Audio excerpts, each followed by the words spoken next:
पण उद्या दुपारनंतर देखील पश्चिम महाराष्ट्राकडे चांगलं सूर्यदर्शन होणार आहे म्हणून हा अंदाज लक्षात येता। आता उत्तर महाराष्ट्राकडे वळू। उत्तर महाराष्ट्राकडे नाशिक जिल्हा अहिल्यानगर, त्याच्यानंतर धुळे, नंदुरबार, जळगाव, दिंडोरी, इगतपुरी, संगमनेर, अकोले ह्या पट्ट्यामध्ये मात्र आज आणि उद्याच्या दिवस मात्र मुसळधार पाऊस पडणार आहे म्हणून हा अंदाज लक्षात यायचा। नाशिक जिल्ह्यामध्ये दिंडोरी, त्या वणीची देवी, त्याच्यानंतर त्या पट्ट्यामध्ये पाऊस पडत असल्यामुळे, घाटमाथ्यावर पडत असल्यामुळं तिकडं काय होणार आहे, परत गोदावरी नदीला पूर येणार आहे। त्याच्यानंतर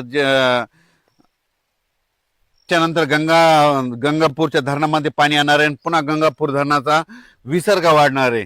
गंगापूरचा विसर्ग वाढल्यामुळे त्याचं पाणी नांदूर मधनेश्वरला येणार आहे। नांदूर मधनेश्वरला आल्याच्या नंतर नाशिकला येणार। नाशिकला आल्याच्या नंतर तुम्हाला एक सांगू इच्छितो की परत ते दुतोंड्या मारुती त्याला त्याला परत पाणी लागणार आहे म्हणून अंदाज लक्षात येतात। त्याला जर पाणी लागलं तर काय होणार, तर लगेच जायकवाडीला पाणी येणार आहे। जायकवाडी रात्री आता सकाळचं जर पाहिल्याच्या नंतर 74% जायकवाडी भरलंय। माझा तरी अंदाज आहे म्हणजे ह्या 10 ऑगस्ट पर्यंत जायकवाडी जवळपास 90 ते 100% भरून जाईल म्हणून ही मराठवाड्यातल्या शेतकऱ्यांसाठी आनंदाची बातमी। संभाजीनगर, जालना जिल्हा, परभणी जिल्हा, नांदेड जिल्हा, हिंगोली जिल्हा सर्व शेतकऱ्याच्या आनंदाची बातमी। जे जायकवाडी धरण जे ते म्हणत होते भरणार नाही, फक्त मी एकटा म्हणत होतो की भरणार आहे म्हणून त्या जिल्ह्यासाठी सर्वप्रथम आनंदाची बातमी। हे जायकवाडी धरण भरल्याच्या नंतर त्याच्या खाली खूप बंधारे जवळपास बॅरेज आहे, तर त्या शेतकऱ्याला सांगू इच्छितो 15 ऑगस्टच्या नंतर काय होणार आहे, 15 ऑगस्ट सप्टेंबर ऑक्टोबर मध्ये पुन्हा काय होणार आहे, कॅचमेंट एरियामध्ये जायकवाडी म्हणजे गोदावरीकडे तिकडं नाशिककडे पाऊस पडणार आहे, त्याच्यामुळे पुन्हा जायकवाडीचं पाणी सुटणार आहे आणि हे सगळे बंधारे भरून जाणार आहेत म्हणून त्यांच्यासाठी देखील आनंदाची बातमी। तर आज सगळ्यात महत्वाचं म्हणजे पाऊस नव्हता फक्त नंदुरबार जिल्ह्यात। आज नंदुरबार जिल्हा, धुळे जिल्हा, जळगाव जिल्हा, नाशिक जिल्हा आणि नाशिकचा उत्तरेकडे भाग तिकडे मात्र काही काही ठिकाणी अतिमुसळधार पाऊस पडणार आहे। नंदुरबार जिल्ह्यात अतिवृष्टी होणार आहे। त्याच्यानंतर सुरत, गुजरातच्या म्हणजे आपल्या मराठवाड्याच्या बाउंड्री लगत तिकडे अतिमुसळधार पाऊस पडणार आहे। गुजरातला अतिवृष्टी होणार आहे म्हणून गुजरातच्या जनतेने अंदाज लक्षात द्यायचा। त्याच्यानंतर खास करून नंदुरबार जिल्ह्यात मात्र जे छोटे छोटे तलाव आहेत ते देखील ह्या पावसात आजच्या पावसात भरून जाणार आहेत ह्या 2 दिवसामध्ये म्हणून हे देखील लक्षात घ्यायचं। म्हणजे सांगायचं झालं तर हा पाऊस सगळीकडेच पडला म्हणजे जवळपास सगळं कव्हर केलेला आहे। पण आजच्या दिवस उद्याच्याला मात्र राज्यात ठिकठिकाणी सूर्यदर्शन होणार आहे म्हणून हा अंदाज लक्षात यायचा। विदर्भातला पाऊस आजच दुपारनंतर बराच पूर्व विदर्भातला पावसाचा जोर कमी होणार आहे, पण मराठवाड्यातला मात्र परभणी जिल्हा झालं, लातूर जिल्हा झालं, नांदेड जिल्हा झालं, हिंगोली, धाराशिव, त्याच्यानंतर जालना, संभाजीनगर आज दिवसभर पाऊस चालू राहणार आहे म्हणून हा अंदाज सर्व शेतकऱ्यांना घ्यायचा। त्याच्यानंतर 1, 2, 3 ऑगस्टच्या नंतर राज्यात चांगलं सूर्यदर्शन असणार आहे, पण हे 1, 2, 3, 4, 5 ऑगस्ट पर्यंत सूर्यदर्शन असताना आता स्थानिक वातावरण तयार होऊन सोलापूर जिल्हा, धाराशिव जिल्हा, लातूर जिल्हा, बीड जिल्हा, परभणी जिल्हा, हिंगोली जिल्हा आणि विदर्भात मात्र त्याच्यानंतर यवतमाळ, अमरावती, अकोला, बुलढाणा, त्याच्यानंतर इकडं वर्धा, नागपूर, भंडारा इकडं मात्र या 5 ऑगस्ट पर्यंत काय होईल, दुपारनंतर स्थानिक वातावरण तयार होऊन अर्ध्या घंट्याचा 1-1 तासाचा जोराचा पाऊस पडणार आहे म्हणून अंदाज त्यांनी लक्षात घ्यायचा। पण राज्यात मात्र 1 ऑगस्ट पासून चांगलं सूर्यदर्शन होणार आहे म्हणून ही सर्वप्रथम सर्व शेतकऱ्यांसाठी आनंदाची बातमी। ज्यांचे शेतीचे कामे तुम्ही करू शकता।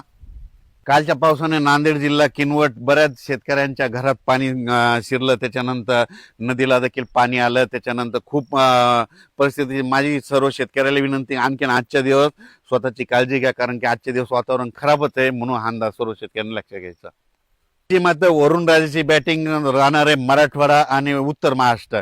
मग तुम्हाला सांगू इच्छितो नाशिक जिल्हा, नंदुरबार जिल्हा, धुळे जिल्हा, जळगाव जिल्हा, जालना जिल्हा, संभाजीनगर, परभणी जिल्हा, अहिल्यानगर, इकडं पुणे ह्या पट्ट्यामध्ये, इकडं बारामती 2, इकडं राहुरी, कोपरगाव, शिर्डी, राहता, गंगापूर ह्या पट्ट्यामध्ये आज चांगला जोराचा पाऊस पडणार आहे। सिल्लोड, कन्नड, सोयगाव जिल्हा, अहिल्यानगर, त्याच्यानंतर नंदुरबार, धुळे, जळगाव तिकडे देखील काय होणार आहे आजपासून 16 तारखेला देखील आज बऱ्याच भागामध्ये पाऊस येणार आहे, पण 17ला आणखीन बऱ्याच भागातला पाऊस वाढणार आहे, त्याच्यानंतर 18ला आणखीन वाढत जाणार आहे, पण 20 ते 25 मध्ये परत तिकडे आणखीन खूप पडणार आहे म्हणून अंदाज लक्षात यायचा। हे पाऊस सगळीकडे एकदा पडणार आहे, दररोज वेगवेगळ्या भागात विखुरलेल्या स्वरूपात पडणार आहे, पण सगळ्या पिकाला जीवदान ठरणार आहे आणि ह्या पावसामध्ये 5 ऑगस्टपर्यंत हा पाऊस राहणार आहे, त्याच्यामध्ये कोणी वंचित राहणार नाही म्हणून हा अंदाज लक्षात घ्यायचा. त्याच्यानंतर खास करून मुंबई, पुणे, नाशिक आणि कोकणपट्टी, घाटमाता परिसर, सातारा जिल्ह्यात त्या सर्व शेतकऱ्याला सांगू इच्छितो की तुमच्याकडे देखील म्हणजे 17 तारखेपासून पाऊस वाढत जाणार आहे म्हणून हा अंदाज लक्षात घ्यायचा. 17, 18, 19 खूप वाढणार आहे. त्याच्यानंतर 20 ते 25 आणखीन जास्तच पाऊस वाढणार आहे. म्हणजे मुंबई, पुणे, नाशिक, अकोले, संगमनेर त्या परिसरात देखील जास्त वाढणार आहे म्हणून हा अंदाज लक्षात घ्यायचा. शिर्डी, राहता, कोपरगाव, राहुरी त्या परिसरात देखील पाऊस चांगला पडणार आहे म्हणून त्यांनी देखील अंदाज लक्षात घ्यायचा. इकडे वैजापूर, गंगापूर, कन्नड, सिल्लोड, सोयगाव, इकडे जळगाव, पाचोरा सगळीकडे म्हणजे ह्या जवळपासनं उद्या 17 पासून आणखी बऱ्याच भागामध्ये पाऊस वाढणार आहे. सगळीकडे पाऊस पडणार आहे. सगळ्या पिकाला जीवदान ठरणारा पाऊस असणार आहे म्हणून हा अंदाज लक्षात घ्यायचा. कुठला काही पाऊस 5 ऑगस्टपर्यंत कुठलाच पाऊस उघडणार नाही, काही नाही. त्याच्यामुळे चिंता करायची नाही.